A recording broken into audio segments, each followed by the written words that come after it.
Olá, bem-vindo e bem-vinda a mais um podcast da Rent, o Rent Talks. Hoje eu estou recebendo aqui o Sérgio Vilas Boas.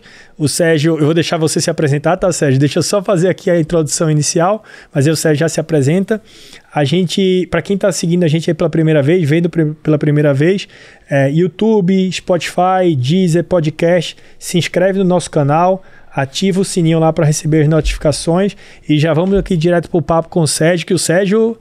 Ó, se preparem que esse cara aqui é super conhecido no mercado. Sérgio, por favor, se apresenta aqui. Imagina, tenta resumir tudo que você faz aqui e já fez pelo mercado. Legal. Bom, em primeiro lugar, muito obrigado pelo convite. Estou muito honrado e obrigado pelas suas palavras, mas você exagerou um pouquinho. E, ó, vocês vão ver que não. Mas, enfim, bom, realmente a gente tá há algum tempo nesse mercado, né? Eu sou advogado por formação.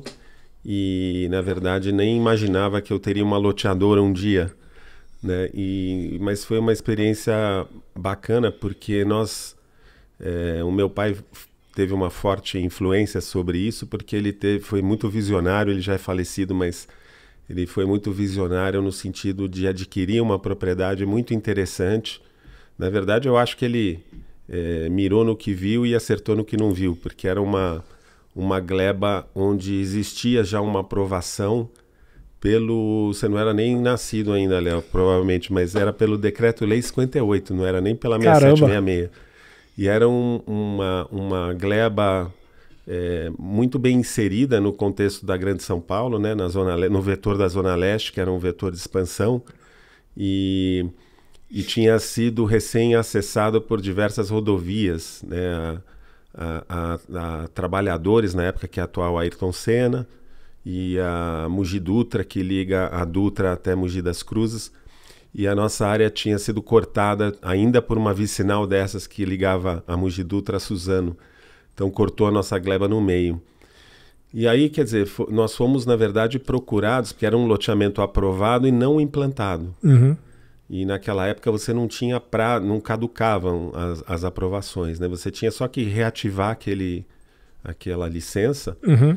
E nós fomos procurados pela Escopel, pelo Maurício Escopel ainda, que hoje é falecido, Sim, né? Mas é um mestre aí junto que com é o os pai? irmãos. Ah, é o irmão, é irmão. É irmão do Ciro e do Tá. Eduardo. E nós fomos procurados por ele e eu nem sei como ele chegou a nós, mas no sentido de fazer um loteamento em parceria. Então nós iniciamos nesse segmento como terrenistas, né? E eu estava ainda nesse escritório de advocacia, começando a minha vida profissional, e a gente topou esse desafio, né?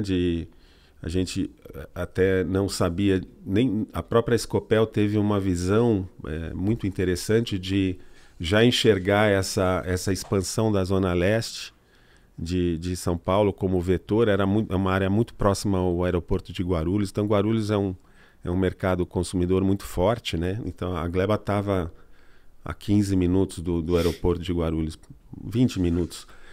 Então a gente lançou o Aruan e foi muito interessante porque era um loteamento que tinha um volume interessante, eram mais de 2.000 lotes.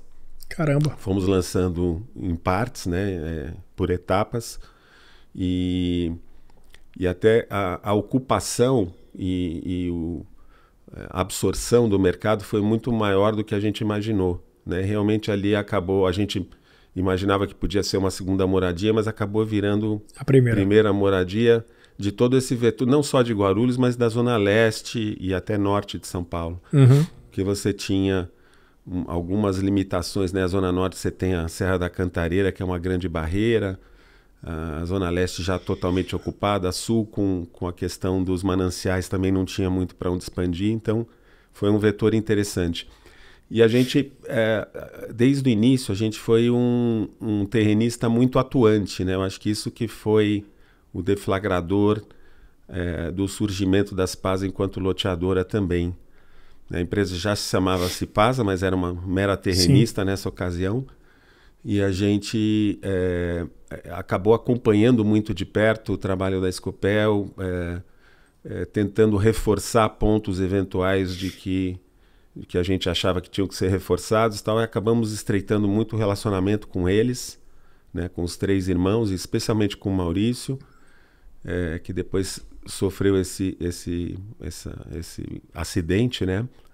E a gente acabou então se aproximando dos outros 2, do Ciro e do Eduardo, e até fomos convidados por eles, já com o Aruan lançado, alguns mais da metade comercializado.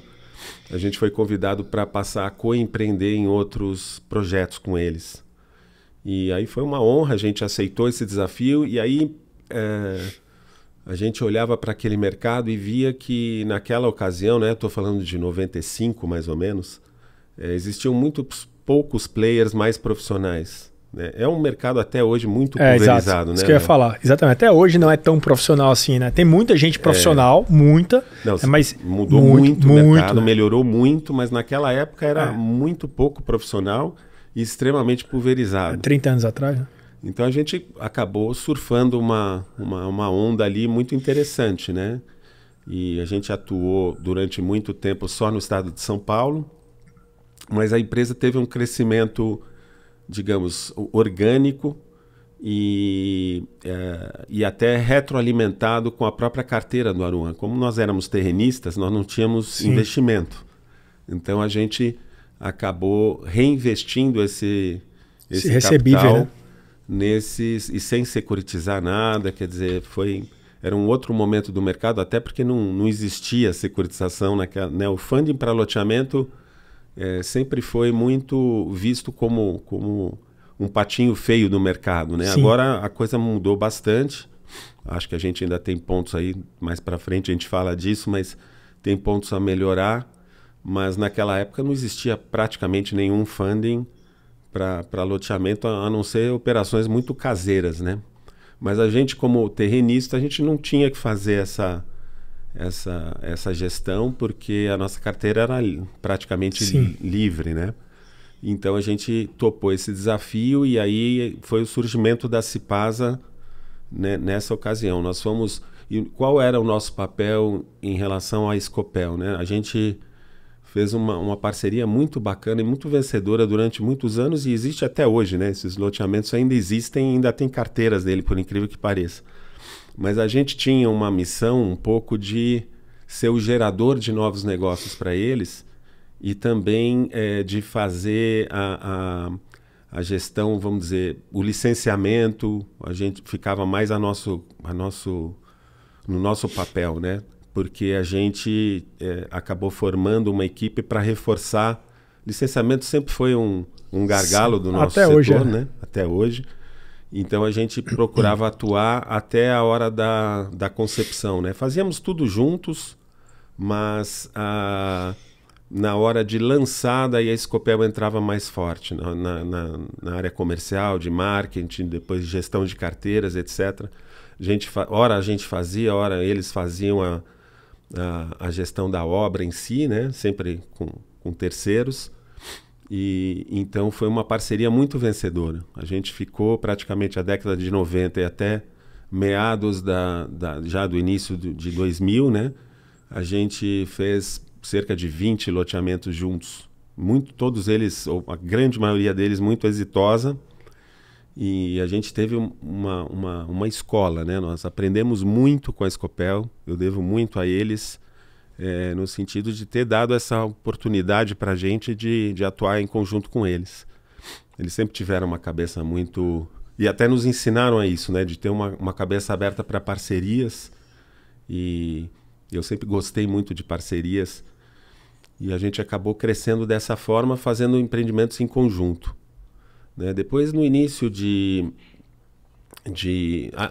sempre atuando preferencialmente na primeira moradia, mas em algumas situações também em segunda moradia. E até mais ou menos 2005 foi assim que a gente atuou. E aí o que a gente notou, quer dizer, o início do mercado de capitais ali, 2006, 2007, começou a atrair a atenção de incorporadores. Então a gente também foi procurado por alguns incorporadores grandes, né? Até Cirela é uma delas, a Cetim, na época que já estava atuando e começando a olhar para esse mercado. A própria Elbor, né, o Dr. Henrique, também foi um parceiro também terrenista conosco e depois virou parceiro em alguns empreendimentos. Então, como eu disse, a gente sempre gostou muito de parcerias, mas em algum momento a gente cindiu a Cipasa anterior, isolando o Aruan. Então, chega de ser o provedor de funding desse negócio, agora as carteiras têm que ser retroalimentadas e a gente tem que crescer pelas próprias pernas, né? Então, eu isolei a holding familiar nossa, né? E a gente começou então a profissionalizar a companhia para valer. Então, como eu disse, num primeiro momento tendo uma equipe mais complementar ao time da Scopel, e depois em 2005 nós fizemos uma fusão com a Atuark, que é do arquiteto Ivo Sterling, que é um mestre aí desse mercado. E aí nós trouxemos, então, o que nos faltava, que é um pouco da parte criativa, urbanística, etc. E aí viramos uma loteadora full. Perfeito. Foi mais ou menos esse o nosso início. Para a gente dar um pouquinho de dimensão para as pessoas que estão assistindo a gente, obviamente todo mundo conhece a Cipasa, todo mundo já escutou esse nome, e é inevitável falar com vocês sem falar da Cipasa.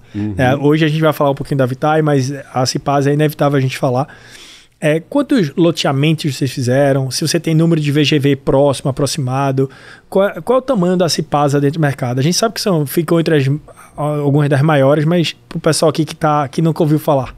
Eu não saberia te falar em volume de VGV, mas eu acredito que cerca de uns 10 mil lotes. Talvez uns 50 empreendimentos mais ou menos a gente fez, enquanto lá na Cipasa, né? E foi uma empresa que, continuando até essa trajetória, né? Em 2005 a gente acabou fazendo um movimento que eu considero, né, hoje olhando para trás, foi o primeiro erro nosso estratégico, porque até fazendo um pequeno parênteses, Léo, em paralelo à Cipasa, eu tive também o privilégio de ser fundador de uma empresa, não tem muito a ver com o nosso negócio, mas só para você entender o contexto, e o pessoal que está nos ouvindo também, né, ouvir esse contexto. Eu acabei fundando, junto com 2 outros sócios, uma empresa que atuou bastante no segmento de varejo para fomentar a expansão de redes de varejo internacionais. Né? E com isso a gente acabou evoluindo para desenvolver vários strip malls. Fizemos mais de 50. A empresa chamava REP. Não sei se você já ouviu falar da REP. Real Estate Partners. E depois eu acabei, quando a Cipasa efetivamente cresceu mais, eu tive que sair da REP, mas em 2005, aí voltando para o que eu estava falando, em 2005 a gente foi convidado pelo Flávio Boazar a integrar uma holding chamada LDI, que ela tinha embaixo dela a própria Cipasa, a gente acabou aderindo, a própria REP, da qual eu tinha deixado de ser sócio, mas voltei, a consultora Adolfo Lindenberg e a Lindencorp, que é uma incorporadora montada com os próprios Lindenberg, né? Então, e essa holding ela tinha como um primeiro objetivo, né, ter atividades bem sinérgicas, embora bem diferentes entre si, e a ideia no papel era muito boa, era muito interessante, né? Você conseguiria de A a Z estar fazendo essas atividades, mantendo a identidade de cada empresa. Ali eu acho que teve uma questão fundamental de governança, né? De algum sócio controlador que mandasse no negócio, porque aí a gente teve ali um choque cultural natural, eu vejo isso com muita naturalidade, mas não foi benéfico para o negócio. E aí em 2010 a gente resolveu descruzar novamente, fazer um spin-off da Cipasa. Então foi nessa ocasião que a gente acabou fazendo um processo, e a HSI, que é um dos maiores fundos de private equity imobiliários que existem até hoje, né, acabou adquirindo o controle da Cipasa. Nessa ocasião a gente já tinha feito uma segunda cisão parcial da companhia, isolado tudo. Quando a gente fez esse movimento com a LDI, em 2005, a gente fez uma segunda cisão isolando tudo que a gente tinha lançado até lá. Então, basicamente, tudo que eu havia feito com a Scopel como parceira, não única parceira, mas 80%, 90% dos projetos eram com a Scopel, a gente também manteve na empresa familiar e começamos uma nova vida ali, e que foi bastante exitosa durante pelo menos um tempo, né? Nós lançamos alguns projetos ainda dentro da LDI e depois acordamos com os outros sócios da... Para você ter uma ideia, na LDI até o PDG era sócio, o Banco Banif era sócio. Acabou tendo problema lá em Portugal, né?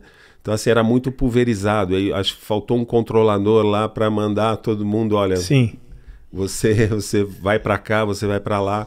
Então, mas, assim, foi uma experiência, vamos dizer, do ponto de vista da gestão, né, de uma empresa maior, foi bem interessante. Eu continuei à frente só da Cipasa, mas era do conselho da LDI, então foi uma experiência holística, assim, sim, bem interessante. Então, como eu disse, em 2010 a gente o controle da Cipasa foi adquirido pela HSI, e a gente então iniciou um movimento, né? Quer dizer, esse era o objetivo, de fazer um crescimento bem agressivo, né? Então, talvez falando o segundo grande erro, acho que foi esse, né? E por que eu falo erro, né? Também olhar para trás não adianta, mas acho que a gente tem que passar para esse público que está nos ouvindo também o que foi acerto e o que foi erro. Eu acho que a gente, o nosso negócio de loteamento, ele, na minha opinião, ele não é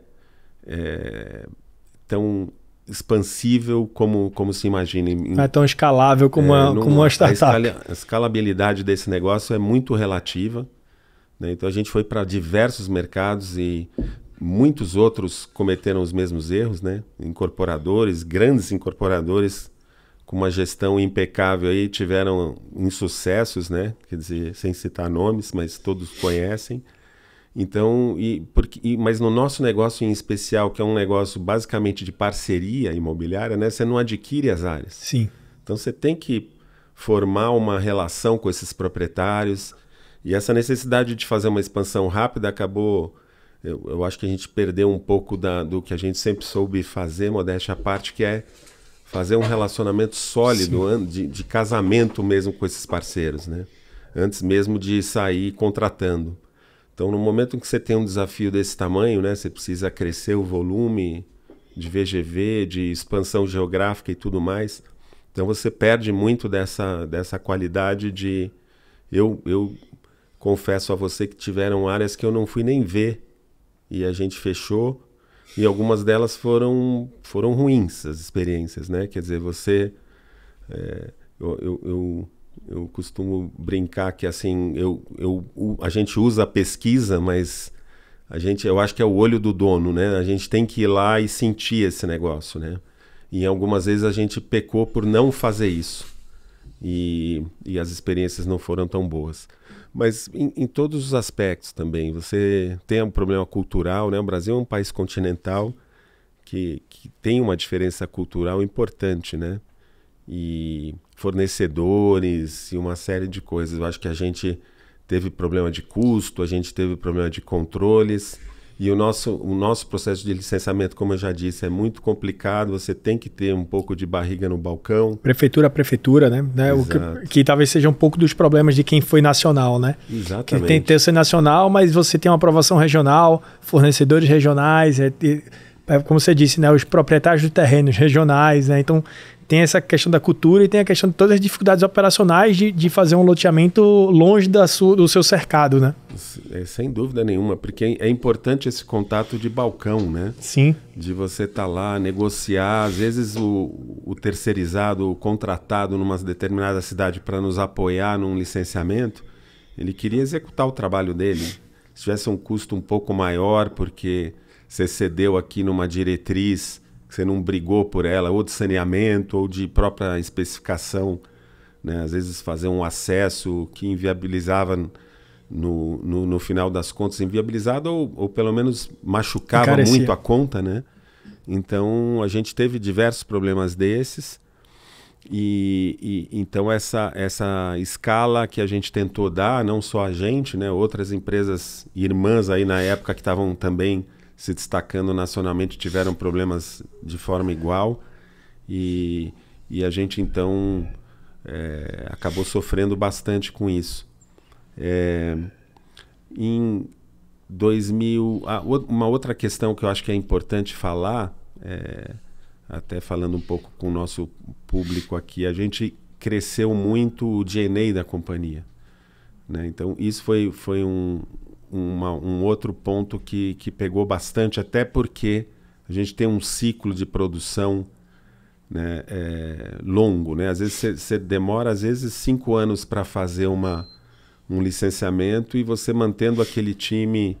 Caro. No auge das Sim. PAS, a gente chegou a ter 250 colaboradores. Quer dizer, Caramba. Chegava no dia 1º de janeiro daquele ano, você tinha uma conta de 40 milhões para pagar só de G&A. Então foram erros sucessivos, óbvio que com a melhor das intenções de fazer um crescimento realmente grande e pegar esse mercado durante um tempo, né, até 2014, 13 principalmente, isso foi consistente, mas dali para frente a gente começou a sofrer e depois veio a crise em 2015 em diante e aí a gente teve uma tempestade perfeita, né? Porque a companhia também, a questão do fundo, que é uma coisa que também é importante comentar, é muito baseado em alavancagem, né? A gente, eu te digo, até é a área sua, né? Mas a gente até então vinha muito pouco fazendo, antes da HSI, a gente praticamente não fez nenhuma operação de securitização. Todo o crescimento foi retroalimentado com as próprias carteiras dos empreendimentos que a gente havia lançado, encerrava o ciclo de obra e passava a ter uma carteira, né, que é uma carteira importante. Sim. Né? Todo mundo...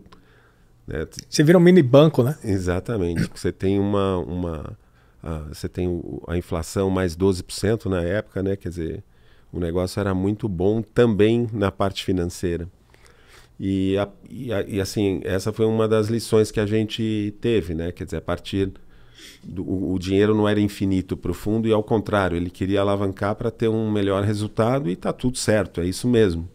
Mas isso não funcionou tão bem para nós, porque quando a gente pegou uma inversão do mercado, né? Quer dizer, como eu falei, a tempestade perfeita veio.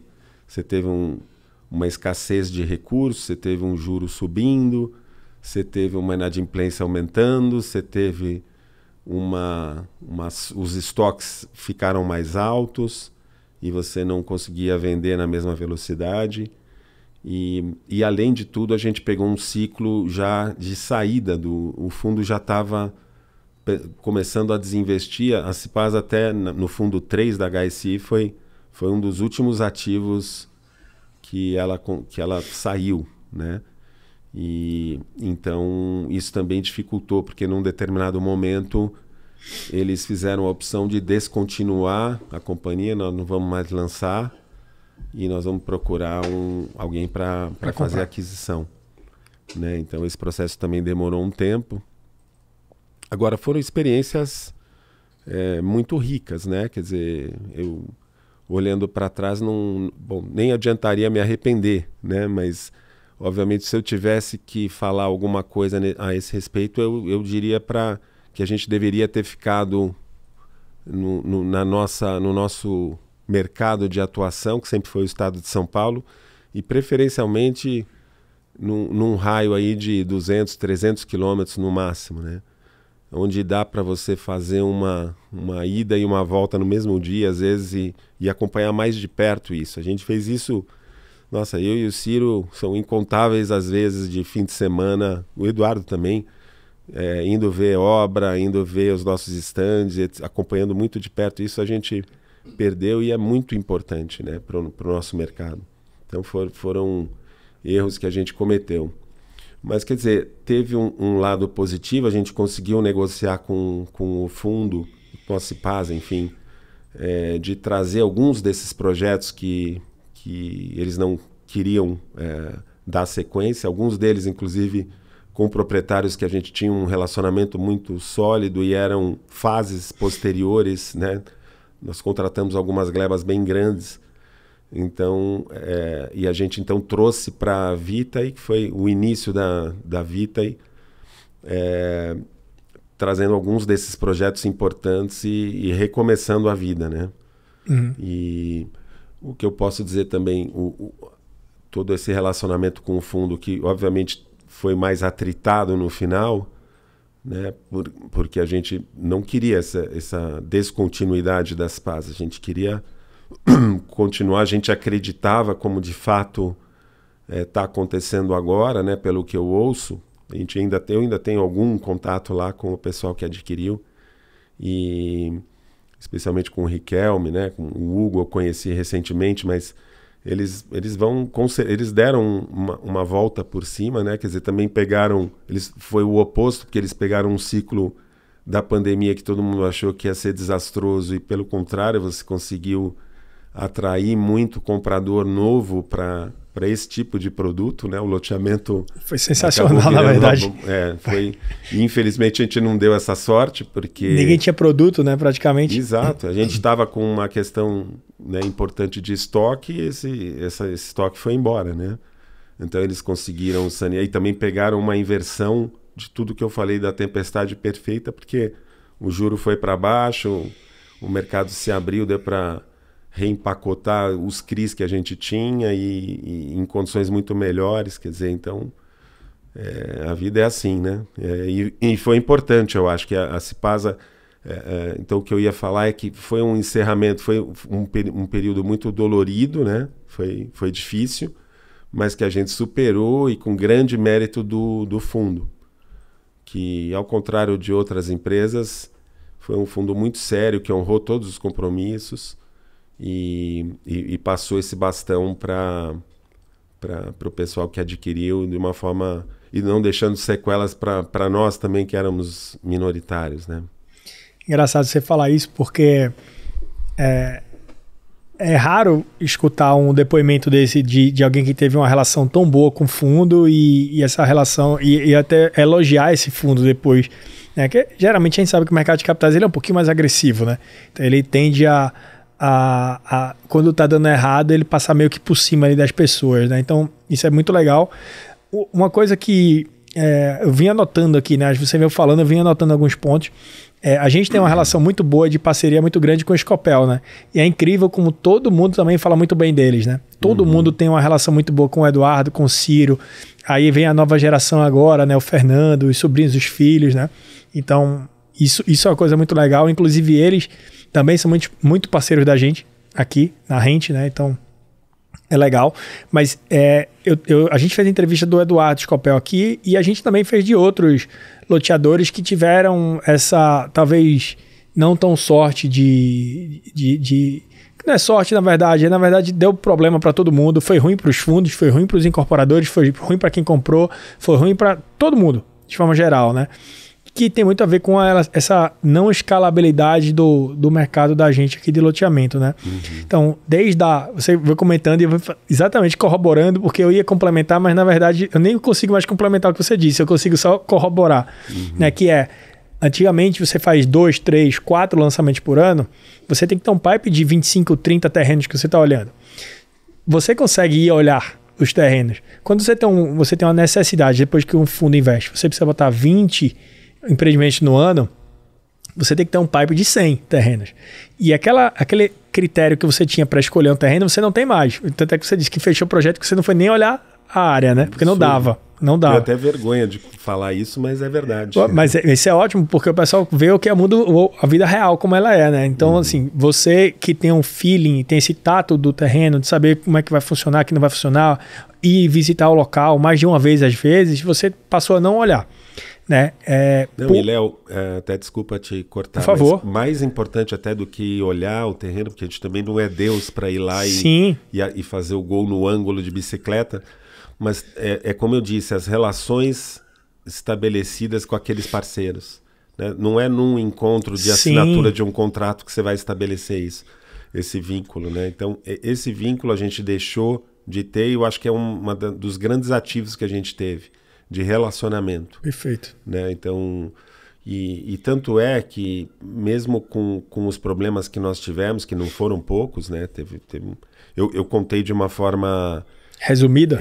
Muito resumida. É óbvio que tiveram atritos com o próprio HSI. O que eu quis dizer é que são pessoas, é óbvio, dentro de uma visão financeira, eles fizeram o que tinha que fazer. Era o que a gente imaginava? Não. Mas tá tudo certo. Ele na visão dele e a gente na nossa, infelizmente.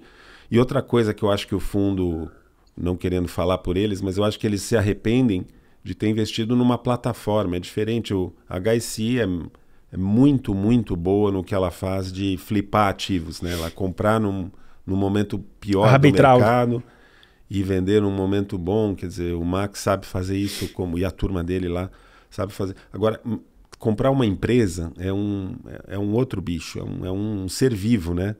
Então você tem que mexer com o ego das pessoas, tem que mexer com times, né? E você não controla isso, por mais que você tenha o poder do financeiro, né? Você não vai conseguir fazer isso do teu jeito.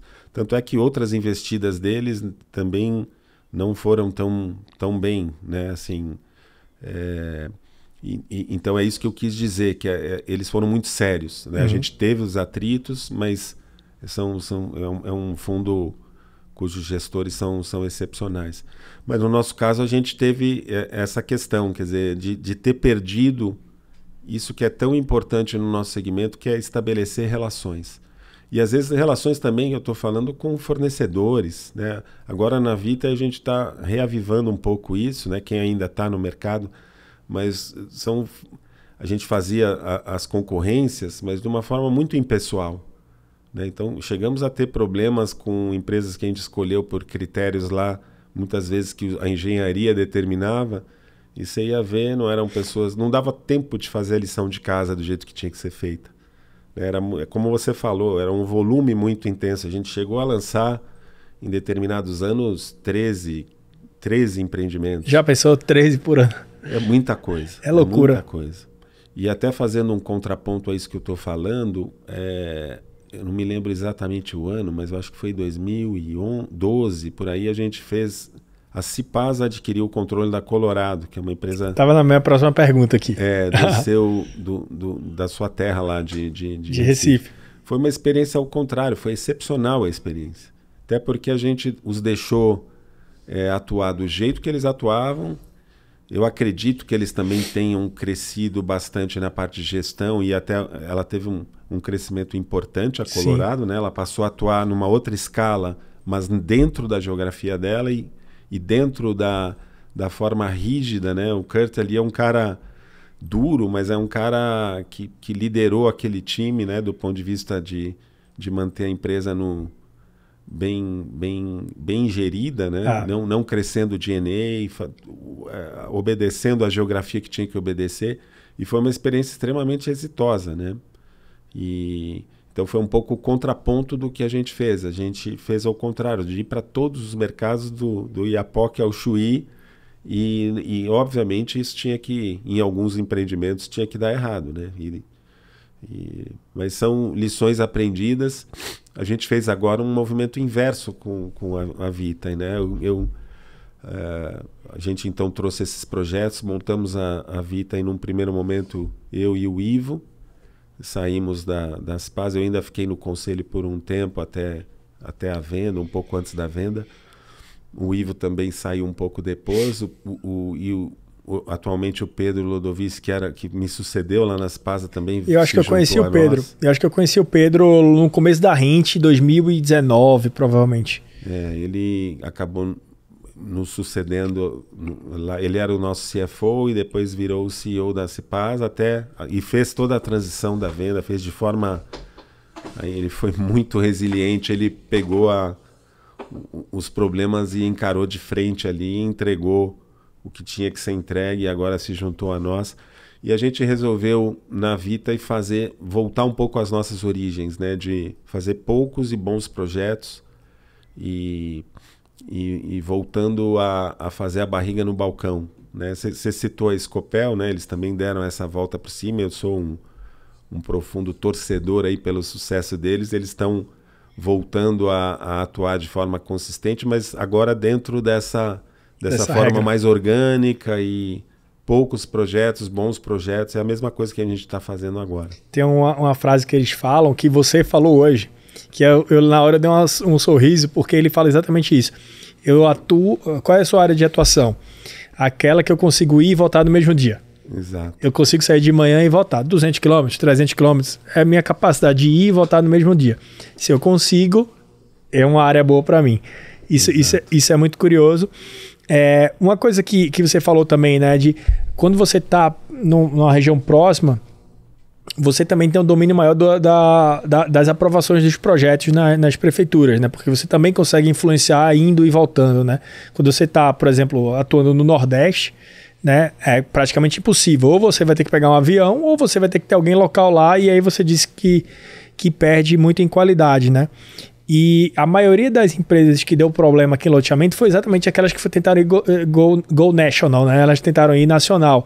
E aí, é impressionante como os loteadores mais experientes, vocês, Copel, Lote 5 e todo mundo que eu tenho falado, tem atuado numa região cada vez menor e mais nichada e tem sucesso. E todo mundo que está tentando ir nacional, não é que está dando errado, mas está voltando atrás. Uhum. Também não vou citar nome, mas tem gente que está voltando 40 cidades esse ano. Né? Quer dizer, abriram e agora estão voltando atrás. O efeito elástico, né? Na Colorado, como é que se deu? Eu queria saber um pouquinho mais da Colorado, porque não só... Inclusive, eu vou cobrar aqui, viu, Sérgio? Vou pedir licença aqui no parênteses, que a gente chamou o Bruno, uhum, e o Fred para vir. O Kurt é difícil porque o Kurt mora lá em Colorado, né? Exato. Mas o Bruno e o Fred ficaram de vir aqui para gravar com a gente, não vieram, então fica a cobrança aí. Eu vou cortar depois esse trecho para mandar para eles aqui, que eles estão devendo vir aqui para a gente. Sim, mas são pessoas sensacionais, impressionante. Eu tive uma reunião com o Fred há 1 ou 2 semanas, mais ou menos. Eu levei ele para uma reunião que teve lá na ADM Pernambuco, né, para ele participar. Chamei ele um dia antes, ele falou, não, eu vou. Ele conseguiu ir, e ele não só foi, como ele agregou muito e deu uma aula na reunião lá da ADM, né? São pessoas muito preparadas e provavelmente um dos maiores do Nordeste, com certeza, né? Como é que foi essa relação com o Colorado? O que foi exatamente que vocês fizeram? O que é que deu certo? O que é que deu errado? Assim, tenta falar pra gente aqui o que foi que aconteceu lá. A relação foi, desde o primeiro dia, foi excelente. A gente até disputou essa aquisição com a própria Scopel, sem saber, né? Eu não sabia, mas a gente já teve uma afinidade grande. Eles são bem diferentes entre si, mas são bem complementares, né? São. E o meu contato sempre foi maior com o próprio Kurt. E quando a gente viu da forma que a empresa atuava, a gente falou, olha, nós não temos que melhorar, nós não temos que mudar nada. É impressionante, são muito bons. Nós temos que, vamos dizer, dar um pouco mais de robustez, um pouco mais de governança, um pouco mais de controle, mas deixá-los fazer o que eles já sabem fazer. Nós não temos nada para ensinar. Né? Ao contrário, a gente qualidade tem até altíssima. que aprender um pouco com a forma bem espartana que o Kurt conduzia essa empresa, né? Quer dizer, que você falava em DNA, cresceu o DNA? Não. Né? Então, assim, então a lucratividade era grande e eles sempre souberam muito atuar naquele segmento específico da baixa renda. Sim. Né? Então, fazendo empreendimentos com qualidade, mas respeitando aqueles mercados. Eram mercados muito enfim, com muita demanda, né? Você tinha um déficit habitacional importante, mas com um poder aquisitivo baixo. Então, você tinha que entregar um produto ali. Um outro exemplo bastante interessante, que talvez vale a pena você também entrevistar, é o pessoal da Conviver, né? Que não sei se você já entrevistou. Mas... Conviver lá de Fortaleza. O Luiz. Isso, o Luiz. Pessoal, gente boa demais. Já chamei, mas o Luiz é outro que assiste a gente aqui. O Luiz, ele é mais tímido, né? Então, ele e o irmão, eu tô tentando trazer, mas vai ser muito bom. Eles são, o Luiz e o Mário, né? Eles são muito bons e eles também eram, vamos dizer, eles atuavam mais no Ceará e a Colorado mais, no primeiro momento, mais em Pernambuco mesmo. Então a gente basicamente deixou eles fazerem o que eles sabiam fazer, mas dando um pouco mais... Aí eles enfim, se aprenderam a fazer essas securitizações também, que era algo que eles não faziam antes, né? E com a própria robustez da Cipasa em termos de balanço, etc., isso facilitou, de governança, de auditorias e etc., que isso é de suma importância para você conseguir acessar esse mercado de capitais. E então isso acho que foi um passo grande. Mas a grande, vamos dizer, o grande mérito, acho que da Colorado foi se manter fiel a essa disciplina, né? E não dar passos maiores que a perna e continuar. Eu não tenho acompanhado os últimos movimentos, até soube que a Cipasa ainda continua como sócia, né? Eu acho que até diminuiu um pouco a participação, mas ela continuou como sócia e eu acho que eles têm um mercado muito importante lá para crescer, né? De certa forma, eu comparava a Colorado ao nosso início, né? Porque onde eles atuam e da forma que eles atuam, eles não têm muitos players, né, de uma forma mais estruturada. Sem dúvida. Como a gente disse, é muito pulverizado. É que é muito médio, né? Mas eles são caras grandes. Então eles surfaram durante um tempo e acredito até que ainda estão surfando essa onda de ter um mercado grande ali para ser explorado, né? Sem dúvida. Tem duas perguntas que eu queria fazer aqui que eu estou anotando, mas não tem muita correlação uma com a outra, tá? Uhum. A primeira coisa é... Você hoje a gente não falou no começo, né? Mas você hoje é vice-presidente da DIT. Isso. Né? Com grandes chances aí de, talvez, com novidades aí no futuro, né? Não vamos falar não, mas me fala um pouquinho da importância da DIT, na sua concepção, qual é a importância da DIT para o mercado imobiliário e o que é que você enxerga para o futuro da DIT também? Tá, bom, eu sou um fã incondicional da DIT, né? Eu conheci a DIT... foi um movimento meio simultâneo com a aquisição do controle pelo fundo, foi ali em 2010, eu tive num Complan em Florianópolis e foi, como eu disse, amor à primeira vista, porque eu vi pela primeira vez uma entidade que, em primeiro lugar, as pessoas estavam lá fundamentalmente para difundir conhecimento, para desenvolver... Fomentar o mercado. Fomentar também network e também... mostrar acertos e erros, né?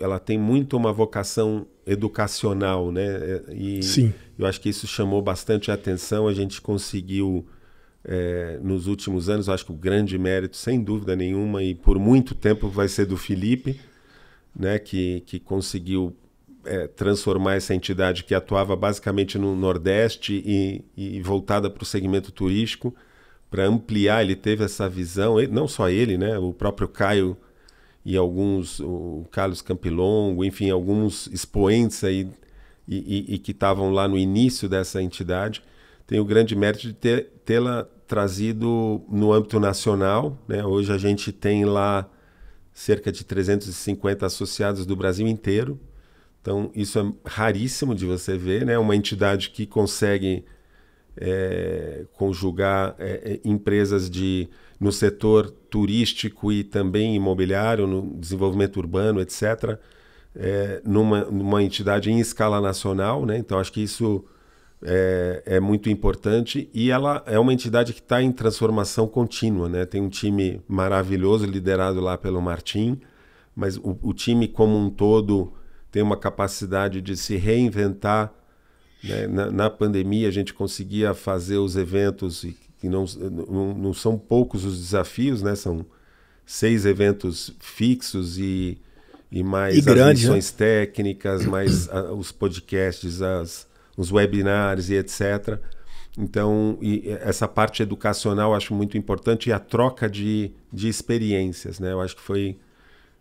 Eu acho que a DIT ela tem todo o potencial para se tornar, eu acho que ela já mas uma das principais entidades em nível nacional mesmo. O Felipe, inclusive, é um dos meus gurus aqui do mercado imobiliário. Ele também está devendo uma visita a gente aqui. Na verdade, a gente se desencontrou, né? Porque ele também está viajando muito, né? Ele vai, assim como você, assim como também o Irineu, que a gente vai entrevistar hoje da BLD.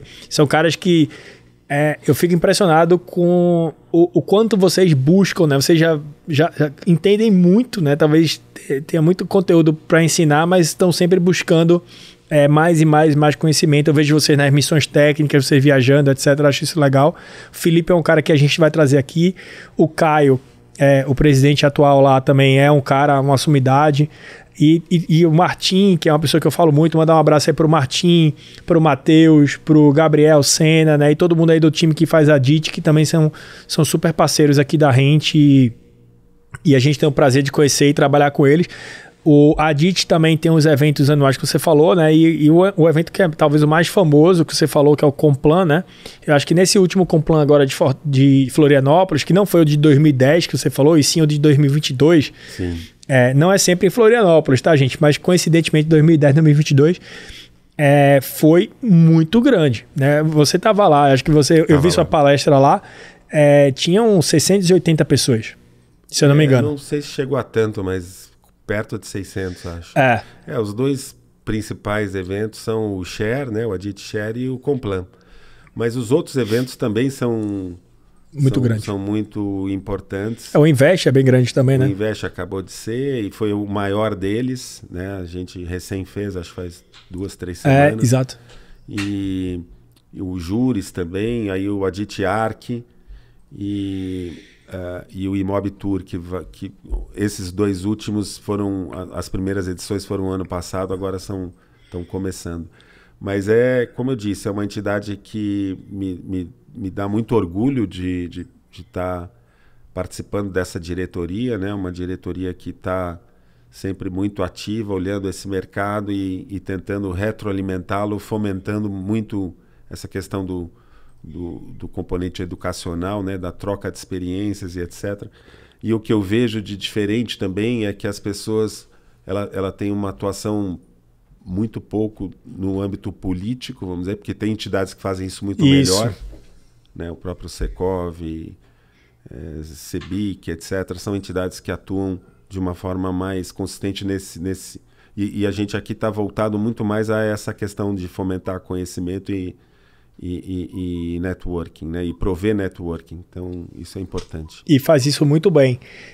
A gente antes da gente começar, a gente estava falando muito sobre que até um pouquinho da razão de existir do Rent Talks, né? Que é tentar ver o lado não tão bonito, não tão instagramável, né, do loteamento, né? Então, muitas vezes a gente vê assim, um loteador falando, porque um loteador de sucesso ganha muito dinheiro e tal, mas tem um monte de obstáculo que teve ao longo do tempo, né? Queria escutar de você, o tempo já está acabando, eu estou meio agoniado para a gente fazer mais perguntas, eu queria fazer pelo menos 2. Uma é essa: quais foram os buracos que você caiu em todo esse período de Cipasa e Vita e que você gostaria de passar pro público aqui, fazer, não cometa os mesmos erros que eu cometi, né? E foram talvez aqui os 3 maiores erros aqui que eu cometi. E depois eu queria fechar com você falando, a gente não teve a oportunidade, né, de falar um pouquinho da Vita, né? Como é que tá essa empresa, essa nova empreitada, o que é que vocês estão olhando mais e o quão animado você tá para esse mercado aí também. Se conseguir responder essas 2 perguntas pra gente fechar, eu adoraria. Um pouco dos erros eu até falei, né? Mas de uma forma, se eu pudesse resumir, eu acho que assim, você tá onde os seus olhos enxergam, né? Você tá nessa questão de tomar muito cuidado com a expansão, né? De você... eu até tenho um exemplo claro que eu estou vendo de uma empresa que está despontando bastante, que é a Idealiza, né? E a gente está muito próximo do Fabiano. Esse é outro que, se você não entrevistou, tem que entrevistar, porque... Tá na lista, a gente já falou com ele, estamos tentando marcar. E assim, eu tenho falado muito com ele, e ele fala, não, você tem toda a razão, quer dizer, ele está fazendo projetos agora em vários lugares, né? Mas está conseguindo segurar e não sucumbir a essa questão de... né? O nosso tempo não é infinito, infelizmente, né? Então, acho que esse é uma grande lição de você manter uma disciplina na questão de geografia, né? A outra é tentar...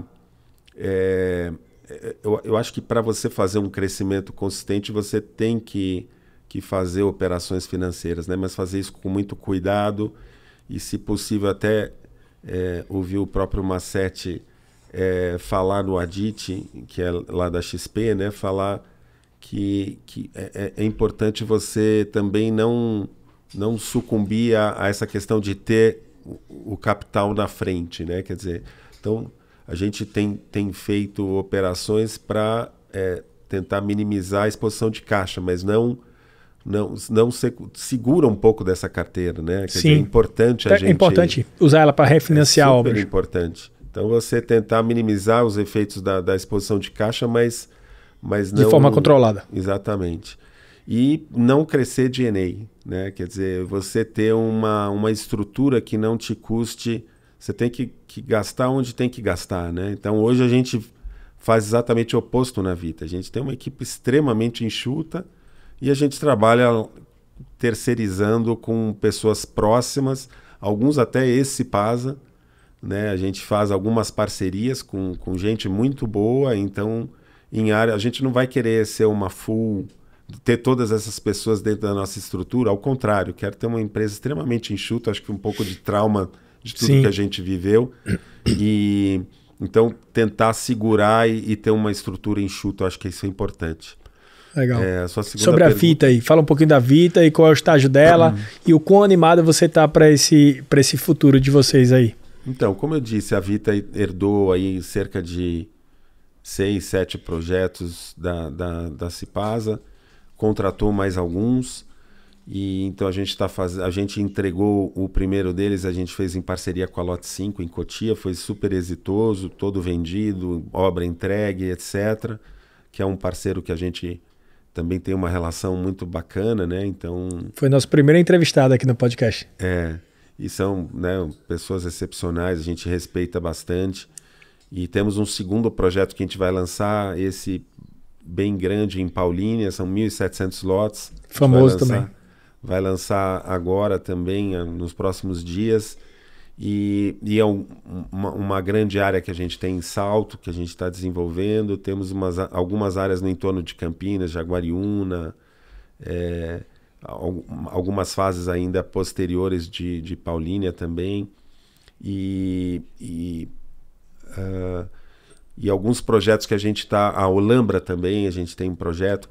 Então, mas a gente está fazendo isso de forma muito controlada, né? Não sucumbir, como eu disse, a querer fechar mais do que a gente tem a capacidade de entregar de uma forma... Então, fazer poucos e bons projetos e com volume.